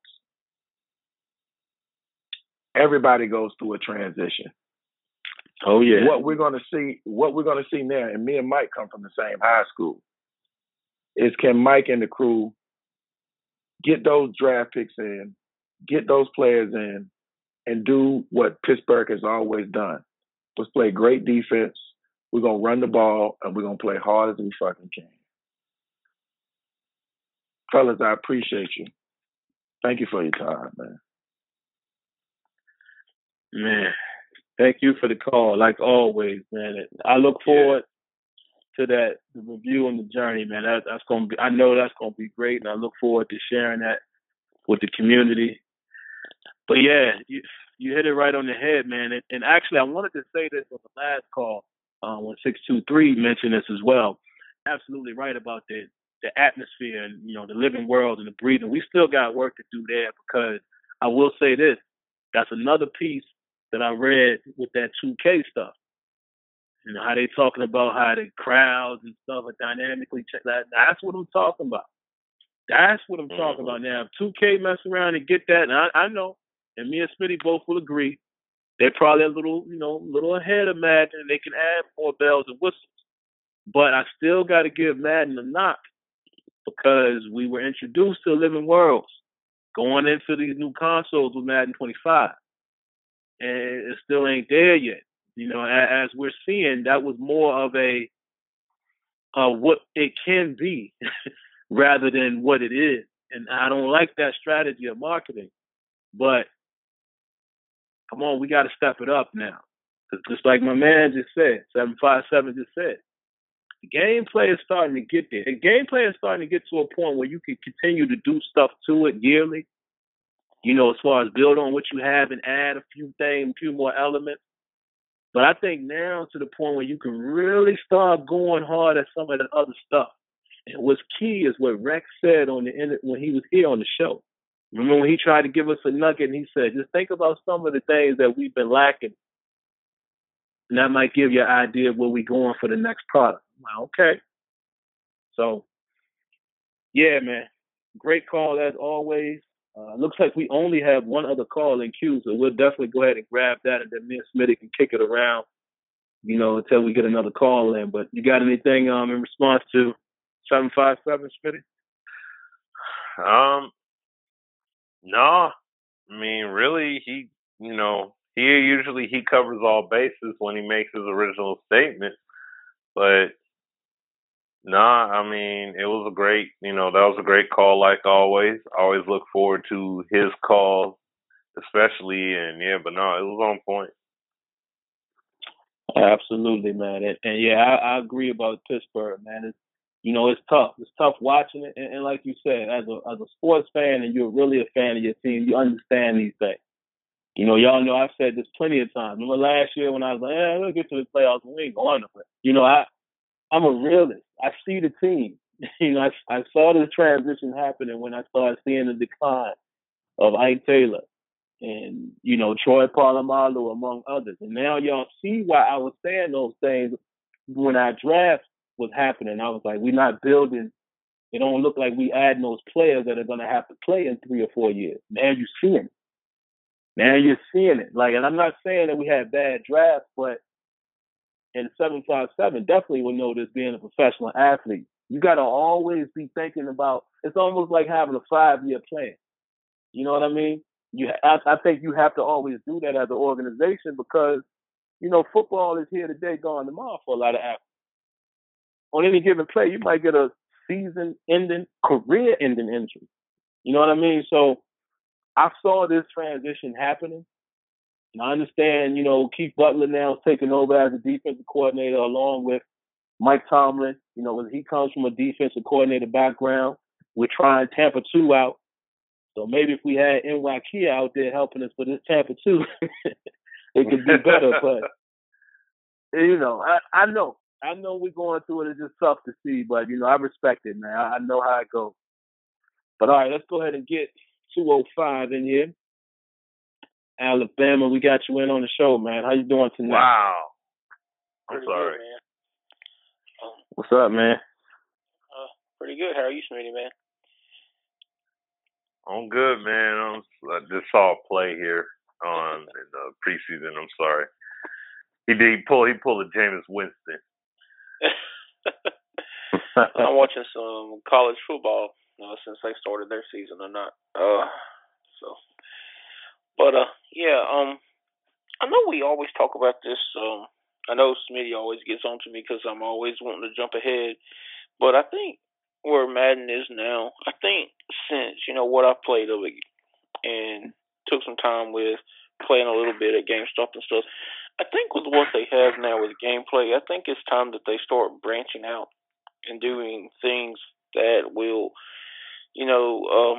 actually feed more into the game. I think basically where I'm going is I've always talked about this, but this year I really want to see the weather be implemented into the game. Would really love to see them hit on that and special teams to really be hit on. And just like 757 said, he wants to see the trenches and everything. If Gap play the weather and special teams gets hits on, I don't know if they can hit all in 1 year.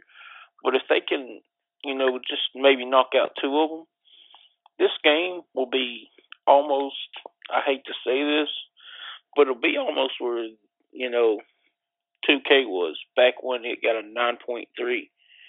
And I think Madden could hit that 9 and 9.5 range.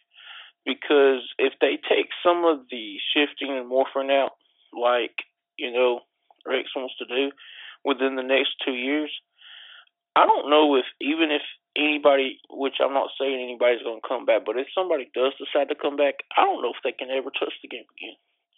Because it will be that on point. I mean, if you do that with a football game, as much as this community loves football, I mean, going back to basketball and everything, we love basketball too, but if you hit that with a football game, this will be a game we'll never put down.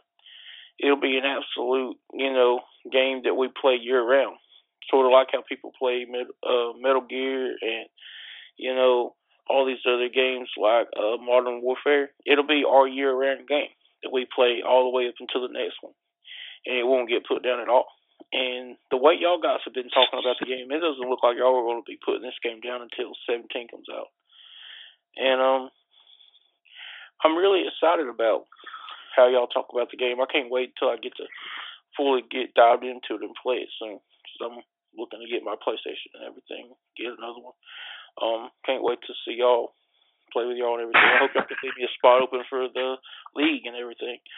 Going on to the 2K, what I've heard about everything they said, I really had problems with 2K all the way back to when we first got on this generation. Back when we had 14, I used to have disappearing players.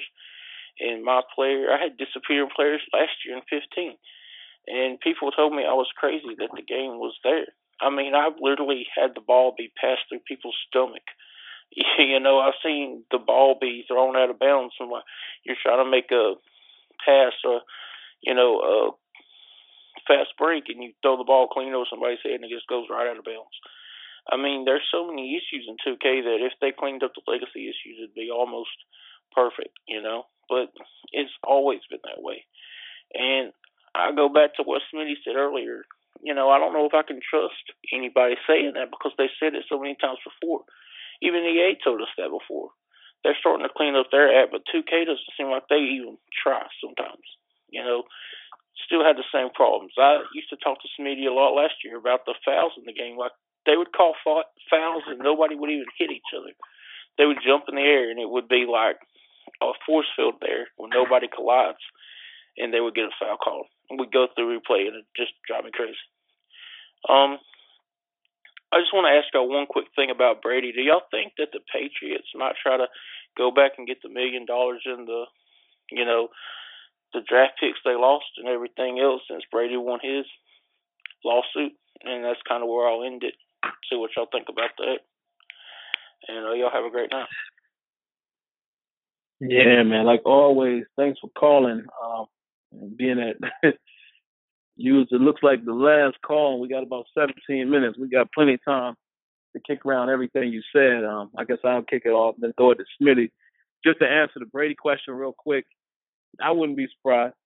I mean, listen, the Patriots are prideful.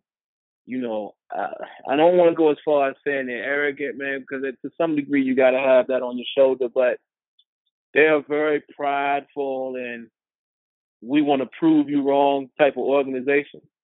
So I wouldn't be surprised if they'd be like, okay, well, now y'all will give us that money back. So I would expect to see that. As far as what you said, man, yes, it's time now. It's definitely time to start adding more components and bring it along with the gameplay. I think we've said this a lot of times. I think we're at a point now where there's different teams within the organization. So it's time to start bringing these things along together. And y'all remember in the interview, Rex did say, they want to get to the bells and whistles and things of that nature. He definitely said that. But he said, core first. And he did say something in regards to, he think they're getting close this year and next year. So we'll just have to wait and see which way they go with it. What we do know for sure, and I don't even think it's a secret anymore, they know about all of that. Because he even said his exact words was, we want to go after those bells and whistles like dynamic weapons. The beautiful thing is they know. And that's the key thing that we have to keep emphasizing for people who don't know. I mean, you guys like 205 and 757 and, plus of other guys, y'all know. But for guys that don't know, the devs are right on same pace with us, man. Like I said this a week or so ago. We spoke to one of our good buddies down there, Mr. A-Dub. Really know who that is. Oh, yeah. And he told us, man, listen, I can show you, we got a board, like, documents of everything that you guys have ever said. I mean, everything. We got it on the table. Like, we've thought about all of that stuff and more. But basically, he kicked it real to us. He was like, it just comes down to priority, state of the game, resources, time allocation, and those are real issues. But now we're starting to see that they're getting the core together. So now we just might be at the point where a lot of those ideas can start coming to the light now. And we're seeing it. Great, man. Like, we're not lying to y'all when we tell you the devs are with us. This is the time. If no other time before, if you didn't do it before, this is the time now to get on board with feedback and pushing your ideas and your agenda. Because, listen, man, a lot of this stuff is all metrics. A lot of it is what they want to do, but a good amount of it is what the community wants them to do. So if you got a bulk of information and a lot of people are talking about one thing, they're going to try to address that. Think about it. Every time Rex speaks, what does he say?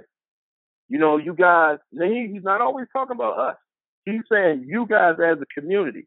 He always finds a way to say, you know, a lot of people in the community said this didn't work, or they wanted this and they wanted that. Now we got that now. That doesn't come from nowhere. Some of you dudes on Twitter have seen him retweet your video just out the blue. This was a great video. He's listening. See what I'm saying? Yeah. This is the time, man.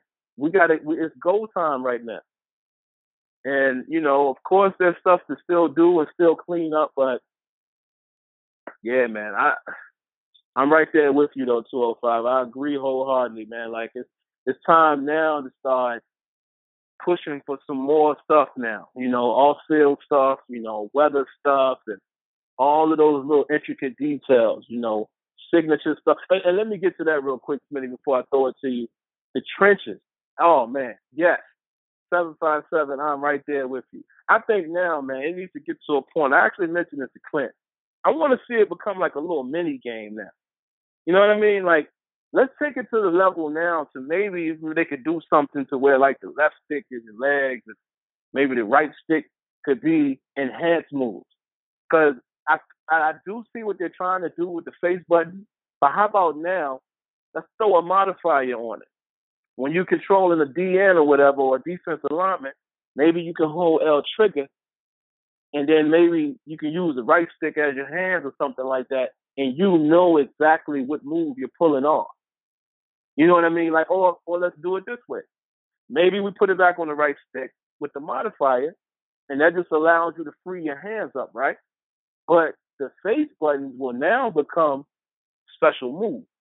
So now if I hit X, and that's a conservative move, he does the move that this guy wants to do. So let's say this guy he's always going to try to do a quick spin. When I hit that X, that's what he does every time, because that's his go-to. Mm-hmm. And then he also has a go-to aggressive move, which would now be the square or whatever. Yeah, you X and square are the two buttons now. You see what I'm saying? Like, we need to start extending it that way, because I want to be in control of the animation. If I got Calais Campbell, which I do work with this dude in the game, but I want to be able to say, do this move every time, because you're killing him with it. So we need to get it to that level. And I think, you know, that's a good idea I'm going to throw at Clint, man, because I gave him the idea, but I didn't give him the and he loves for you to give him the design. How would you want it to be done? So maybe something like that, you know, incorporate the stick if they can, or even if they can't, maybe they can leave it the way it is, right? But then you just add the left trigger as a modifier. So then when you hit the trigger, the X and the square becomes what you want it to be. You understand what I'm saying? If you don't hit the trigger, then he'll just do the best aggressive move or best power move. But like I said again, if you hit the trigger, now X and square becomes signature move, or you can, you know this is the move you're going to pull off. That might be the way to go. So, yeah, I definitely want to see more activity in the trenches, as well as I want to see the physics be more of a factor in that area. You know what I'm saying? Not just animation. I want that physical body to matter down in those trenches. So we'll see. Mm-hmm. But what you got on that, Smitty? Yeah. No, I mean, basically from what you're saying there, like, that's something that they definitely need to have in the game. You know, like, we need to see that trench battle play out a lot more aggressively, instead of it just being, you know, I mean, even if it is scripted animations, have even more of those sequences play out, and with the AI being sharper, have the AI sharper in that area as well. Like, depending upon the matchup or how they're lined up, they attack accordingly. Yeah. So, and also, this is the other thing to remember. Rex said it in their interview with Hip Hop Gamer. They want to address the gap integrity. They want to truly address the pass rush. See what I'm saying?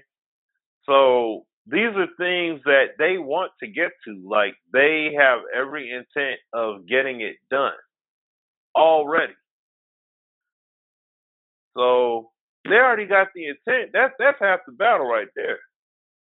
Yeah. Yeah, man. So I don't have much. to really go in on after that, but I mean, it's pretty straightforward there though. Like, this is the kind of stuff that we wanted to see happen. It's happening, and these guys are talking football additions and enhancements. They're not talking, something crazy or something corny or whatever, and just saying it's some old bell and whistle gimmick type stuff. This is what we wanted to happen. We said this years ago when we were cutting these vids back in 09 and 010. We was getting mad because they were updating cosmetic stuff, and we was, getting upset about gameplay. Like, I remember Apex doing them vids back then, talking about, what about gameplay, Ian? What about gameplay? And here we are, gameplay. All these elements. These dudes got future plans and doing like, this is what we wanted. So, and that's why I was saying, like, see, I can enjoy this game with like-minded people. And I can enjoy this game knowing that if I make the proper adjustments or I do the proper play calls and things like that, the game is going to be legit. And I'm going to legitimately have myself a great time and be able to really enjoy myself playing this game.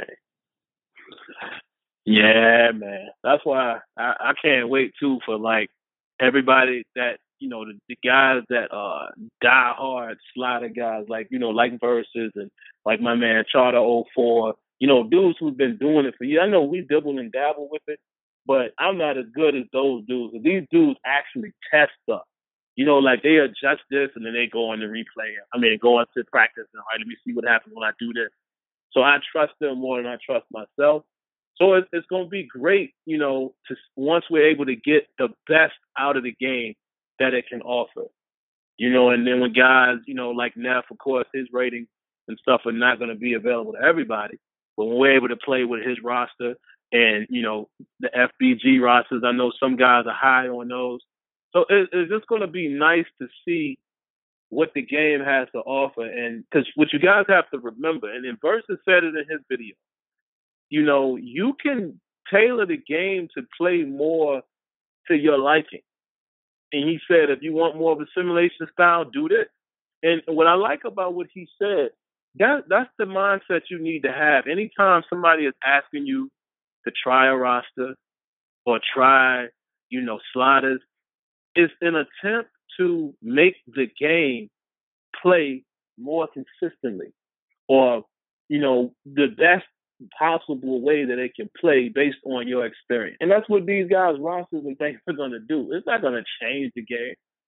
But I can guarantee you, especially a guy like Neff, when you start seeing us put up those videos, or I'm gonna definitely live stream a lot this year. And I'll probably, I'm going to do an offline CFM or just games. I might even do something tonight because I got a couple of teams, that he's rated because he redid some of them.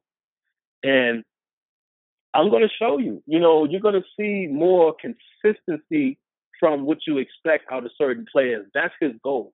Can't change the game. The game is the game. And, speaking of that, Smitty, one thing that I definitely want to see as well, a couple guys mentioned tonight, I want to go, and you said it as well when we were talking about 2K. This is one of my things as well. You guys know how I feel about player movement. I ain't never got to really address that again. But one of my other things that y'all always hear me say is the interaction. I want to see a game, whether it's, any sports game, because I feel like whoever pulls it off will set the precedent. But I really want to see even Madden. I want those animations to start being more dynamic in terms of how they trigger.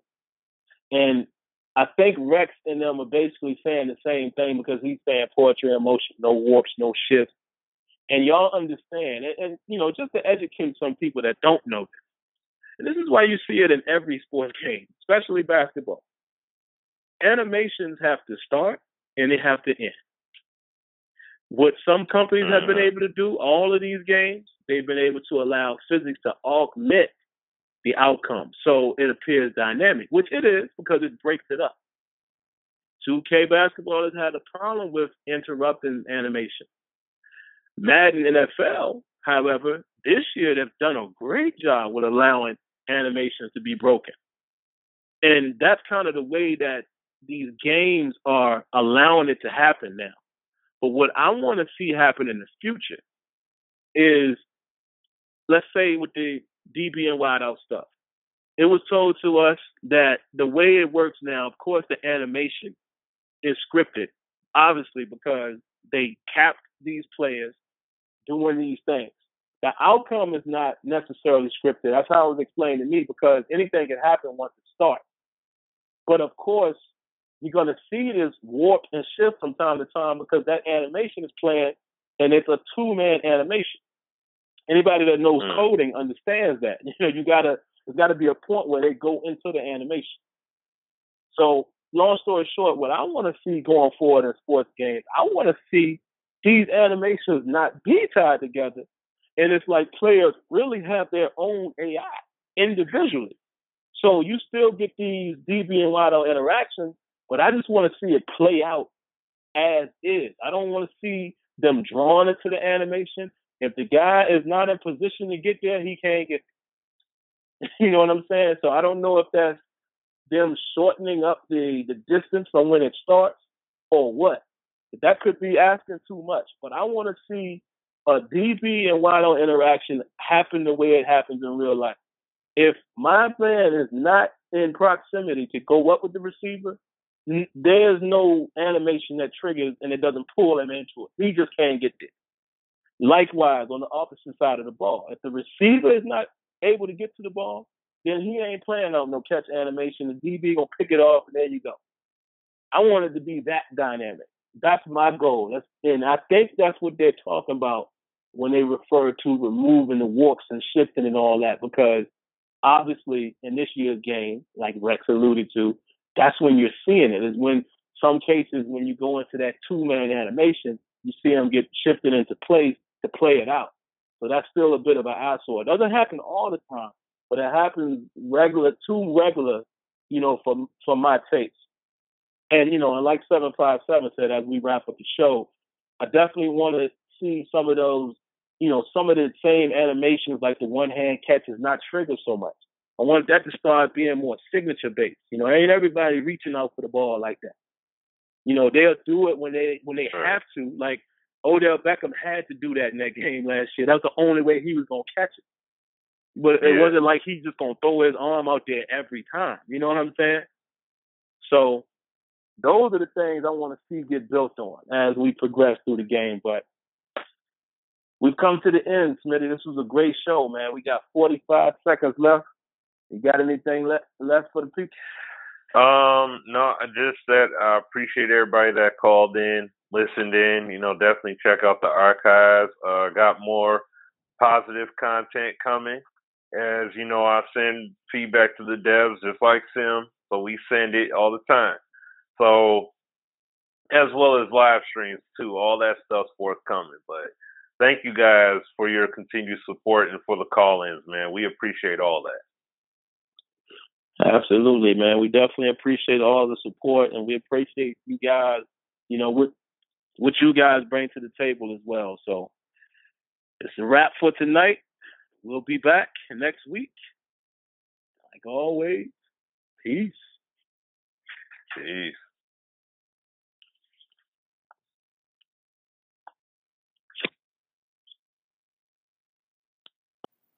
Once again, guys, thanks for coming by.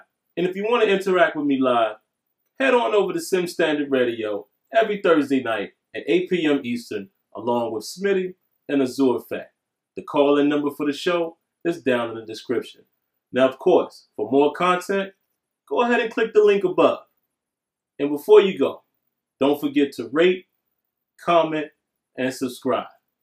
All right, guys. Until next time, lights out.